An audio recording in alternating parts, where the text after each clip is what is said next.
नहमदुहु व नुसल्ली अला रसूलिहिल करीम अम्मा बाद फ़ाऊज़ु बिल्लाहि मिनश शैतानिर रजीम बिस्मिल्लाहिर रहमानिर रहीम. Dear students, our today's second lecture is about anatomy of software house. In this lecture we will discuss the working of a hypothetical software house working, how it works, its structure of the company, management of the staff, producing the budget, monitoring financial performance, long-term planning, conclusion.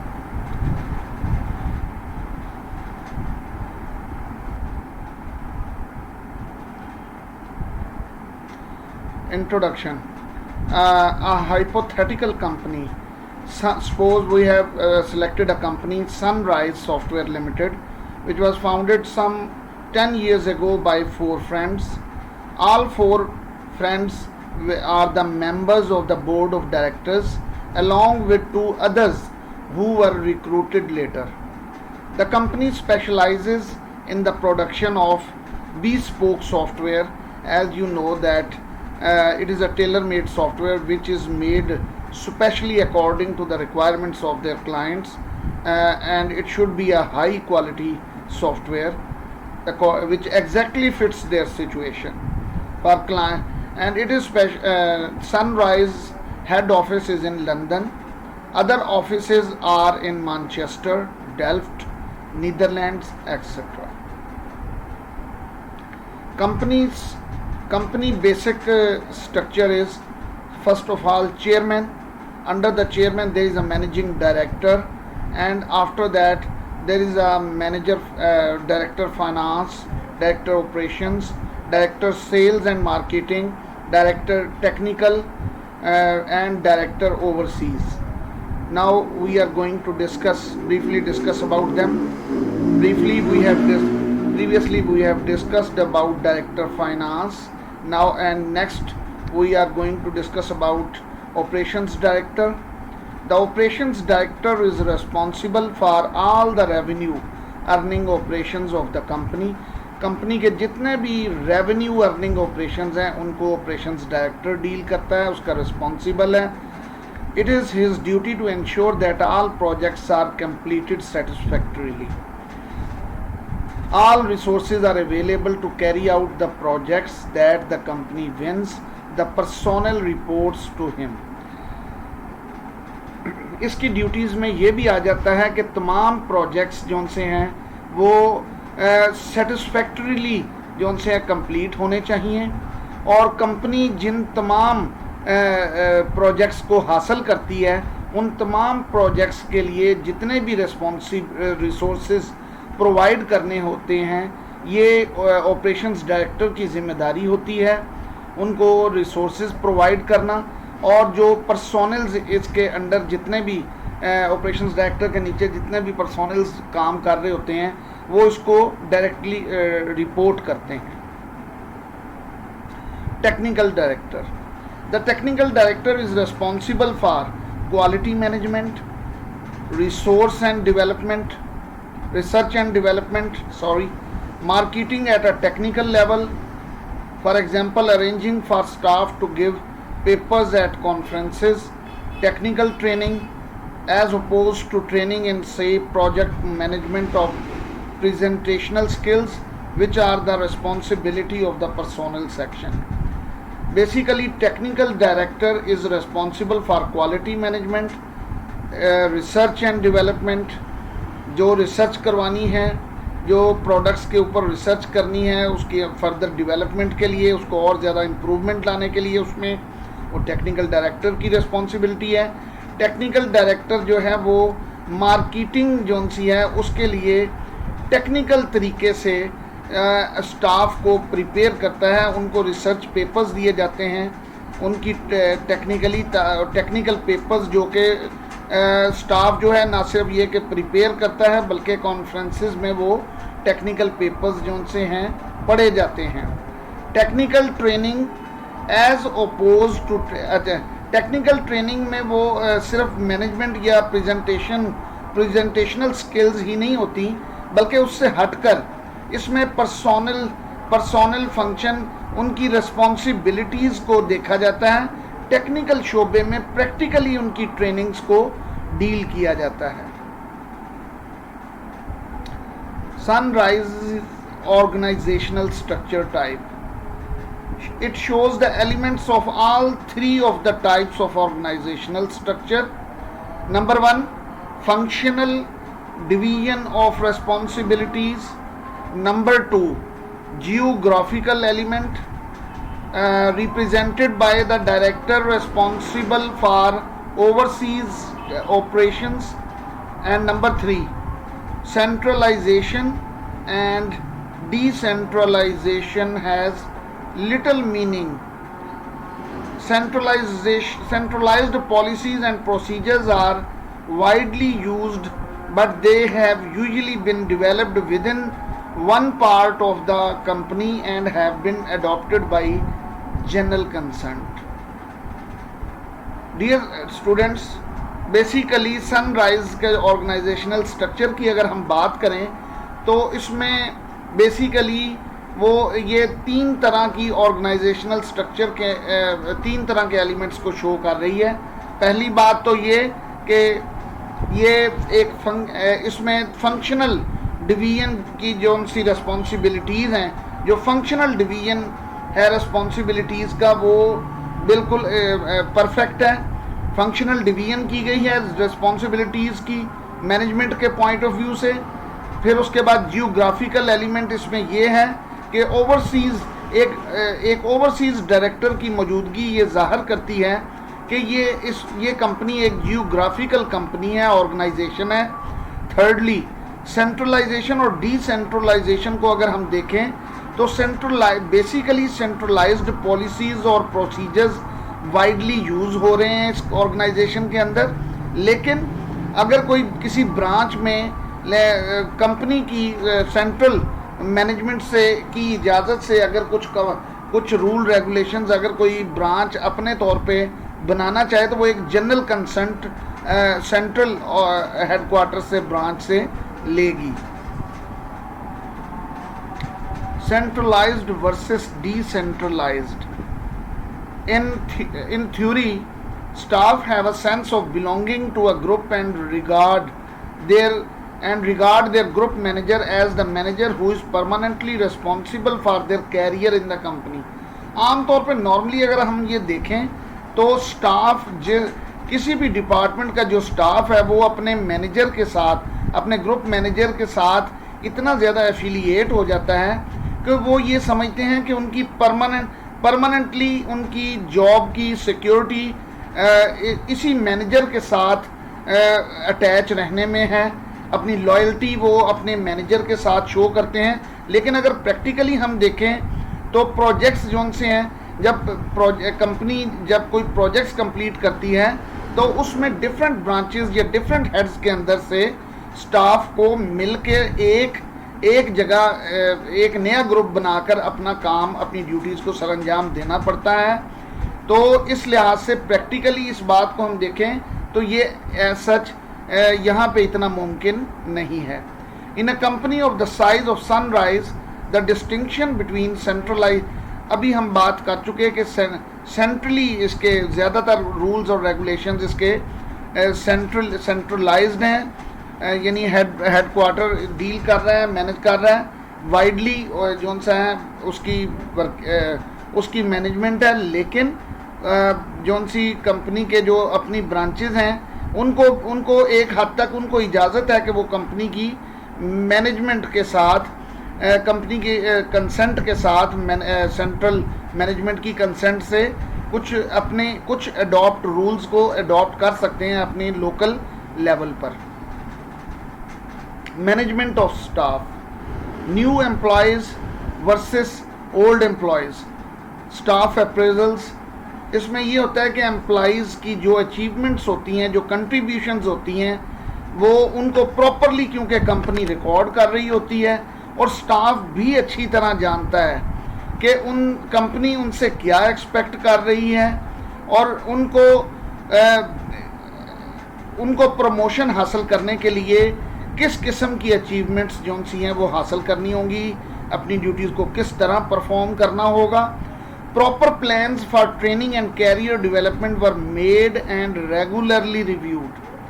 जो company के अंदर जो employees की proper training और जो career development है वो regularly, ना सिर्फ ये कि उसको परफॉर्म किया जाता है बल्कि उसको रेगुलरली रिव्यू भी किया जाता है। एम्प्लॉयज़ जो उनसे हैं वो अवेयर होते हैं कि कंपनी की ओपिनियन, उनकी परफॉर्मेंस के बारे में कंपनी की क्या ओपिनियन है।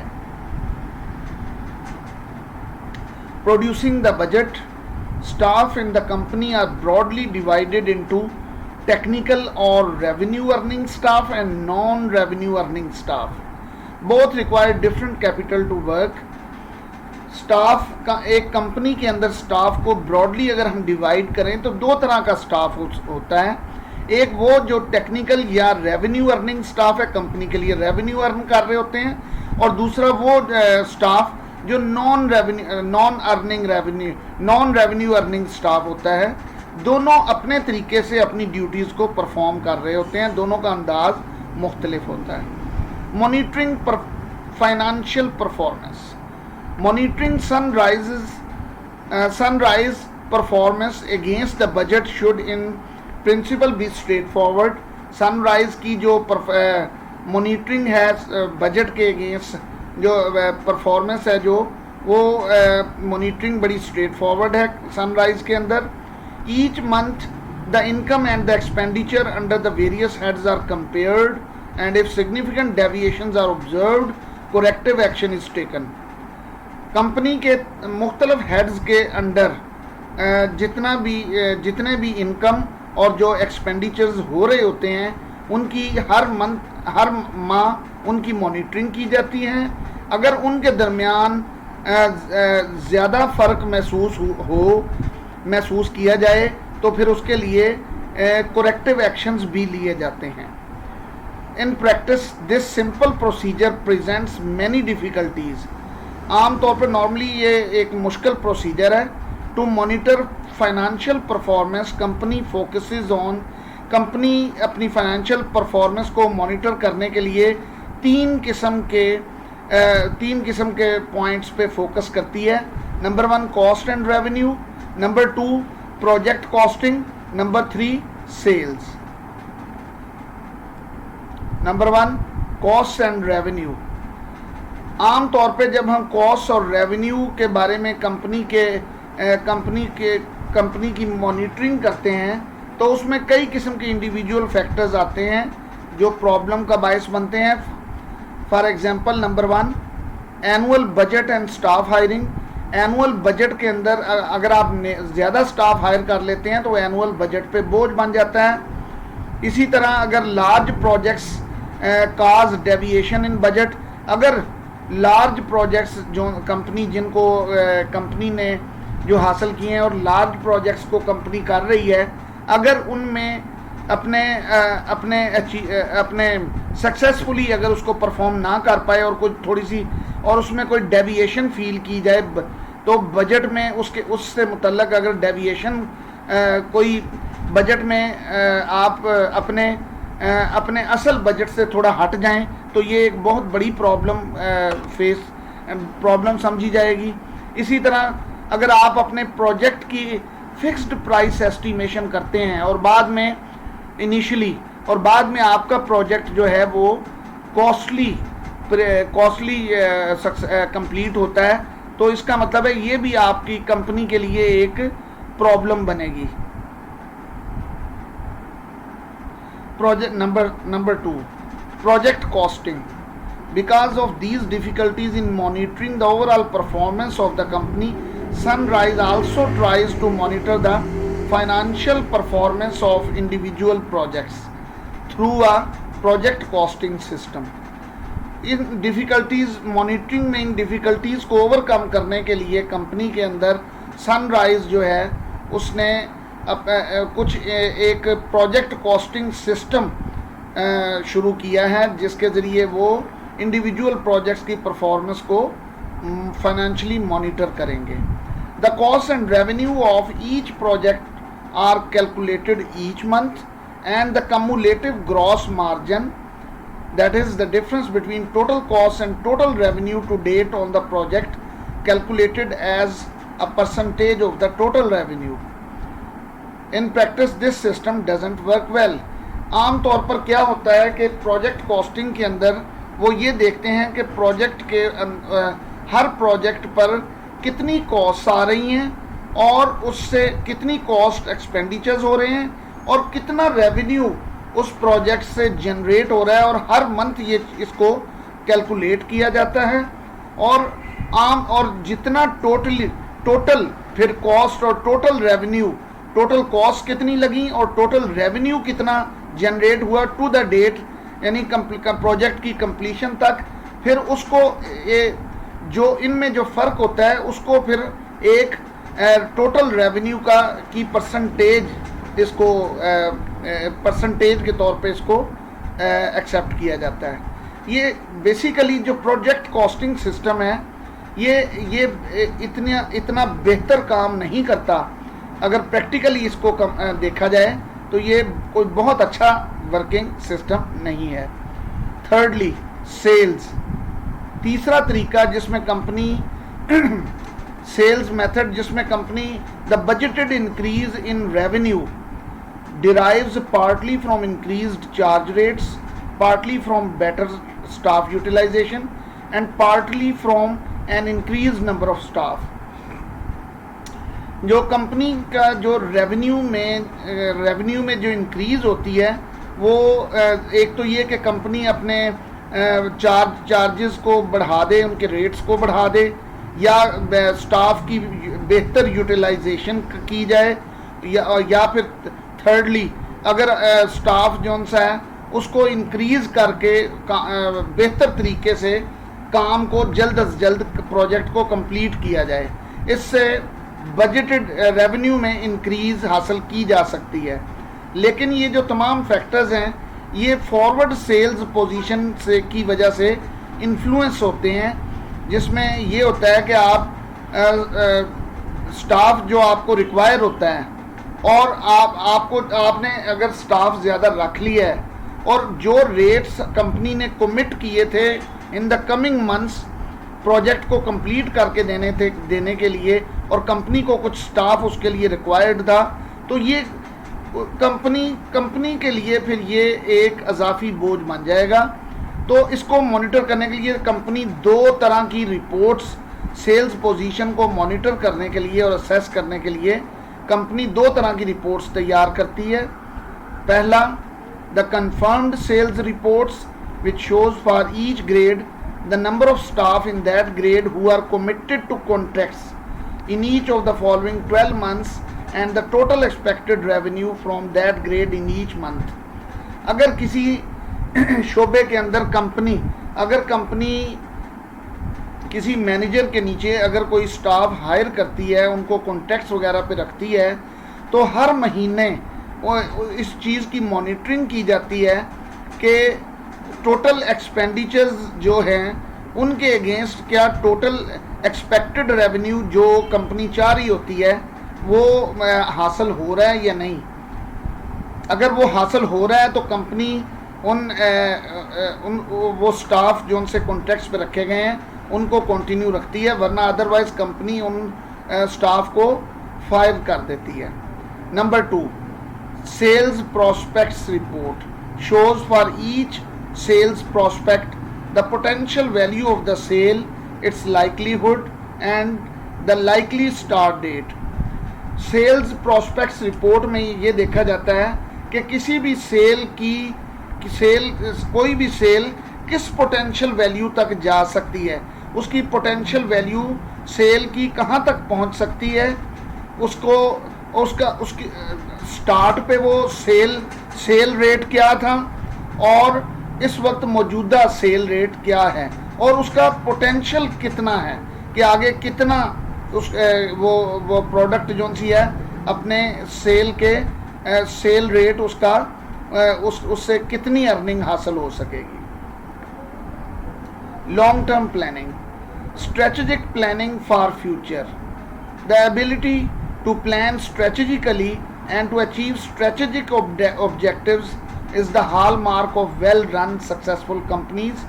Strategic planning in Sunrise has two related aspects. पहले तो हम बात करेंगे स्ट्रेटेजिक प्लानिंग। जितनी भी स्ट्रेटेजिक प्लानिंग होती है फ्यूचर की, उसको हम लॉन्ग टर्म प्लानिंग में कंपनी डिस्कस देखती है कि लॉन्ग टर्म प्लानिंग क्या हो सकती है। उसमें अगर कंपनी जो है वो कंपनी की एबिलिटी है कि वो स्ट्रेटजिकली प्लान कर सके और अपने स्ट्रेटजिकली अपने ऑब्जेक्टिव्स को अचीव कर सके, तो ये एक बेहतरीन सक्सेसफुल कंपनी का हॉल मार्क है। Strategic planning in Sunrise has two related aspects. The first is to identify appropriate long-term goals. Second is to identify and formulate plans to overcome those problems which are inhibiting it from attaining these goals. Sunrise basically 2 points पर 2 aspects को देखती है. पहली बात तो ये कि ये अपने तमाम लॉन्ग टर्म गोल्स को न सिर्फ आइडेंटिफाई करती है बल्कि उनके लिए प्लान्स फॉर्मुलेट करती है, प्लान्स बनाती है कि वो तमाम प्रॉब्लम्स जो in long term strategic goals को, लॉन्ग टर्म गोल्स को हासिल करने में रुकावट बन रहे हैं, उन तमाम प्रॉब्लम्स को सॉल्व करने के लिए प्लान आउट करती है. Long term planning involves expansion plans, company के expansion plans, company image, product mix, fee based revenue versus package software. आप अपनी प्रोडक्ट को किस तरह मिक्स करके सेल आउट करते हैं. रेवेन्यू को इंक्रीज करने के लिए कोई पैकेज सॉफ्टवेयर वगैरह भी अगर आप कोई बनाते, bespoke सॉफ्टवेयर के अलावा आप अगर कोई पैकेज सॉफ्टवेयर भी बनाना चाहें तो मिक्स करके आप उसको स्टार्ट कर सकते हैं, उसको सेल आउट कर सकते हैं. फाइनेंस अंडर कैपिटलाइजेशन, तो ये कंपनी के ये लॉन्ग टर्म प्लानिंग है. इसमें नेक्स्ट जो कंक्लूजन है, सनराइज अगरचे बहुत अपनी प्रॉब्लम्स जो भी वो फेस कर रही है लेकिन फिर भी एक सक्सेसफुल और वेल मैनेज्ड कंपनी है और उनको अब मल्टी नेशनल कैडर में दाखिल होना चाहिए. Do directors have the expertise to manage this transition, क्या कंपनी के डायरेक्टर्स इतनी एक्सपर्टाइज रखते हैं कि क्या वो सक्सेसफुली कंपनी को इस ट्रांजिशन में यानी मल्टी नेशनल कैडर की तरफ उस लेवल पे लेके जा सकें. और क्योंकि इसके लिए उनको कंपेरेबल कंपनीज के साथ एग्रीमेंट्स करने पड़ेंगे और कोलैबोरेशन के लिए एग्रीमेंट्स वगैरह करने पड़ेंगे. क्या डायरेक्टर्स इस रिस्पॉन्सिबिलिटी को या क्या इतनी एक्सपर्टाइज रखते हैं और क्या इस रिस्पॉन्सिबिलिटी को सक्सेसफुली वो निभा सकेंगे. Sunrise has now reached a point where it can no longer thrive as a private company and its future must inevitably be very different from its past. Sunrise के लिए अब ये पॉसिबल नहीं है कि वो एक छोटी प्राइवेट कंपनी के तौर पे काम करे, बल्कि इसको अब एक्सपेंड करना चाहिए, मल्टी नेशनल लेवल पे जाना चाहिए और इसका जो फ्यूचर है वो इसके पास से बहुत डिफरेंट हो सकता है होगा. Okay dear students, in this lecture we have discussed about complete anatomy of a software house, and I think inshallah you will understand the business organizations, types of organizations there, and in this lecture as we have discussed about an example of anatomy of a software house, like a software in which way it works, you will understand. Okay dear students, Allah Hafiz.